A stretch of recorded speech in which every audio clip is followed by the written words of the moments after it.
গাধাকে সৃষ্টি করার পর তাকে বলা হলো সকাল থেকে সন্ধ্যা পর্যন্ত তাকে ক্লান্তিহীন পরিশ্রম করতে হবে, সারা জীবন তাকে পিঠে ভারী বোঝা বইতে হবে, খেতে পাবে শুধু ঘাস, আর তার মাথায় কোনো বুদ্ধি থাকবে না। তার আয়ু হবে 50 বছর। গাধা করজোড়ে সৃষ্টিকর্তাকে বলল, আমি এত বছর বাঁচতে চাই না, আমাকে 20 বছর আয়ু দেওয়া হোক। সৃষ্টিকর্তা সেটাই মঞ্জুর করলেন। কুকুরকে যখন সৃষ্টি করা হলো তখন তাকে বলা হলো যে সে হবে মানুষের সবচেয়ে বড় বন্ধু, কিন্তু সে খাবে মানুষের উচ্ছিষ্ট, এবং তার আয়ু হবে 30 বছর।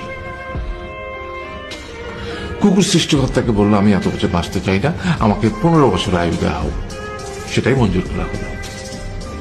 এরপর বানরকে বলা হলো, তুমি শুধু গাছের এডাল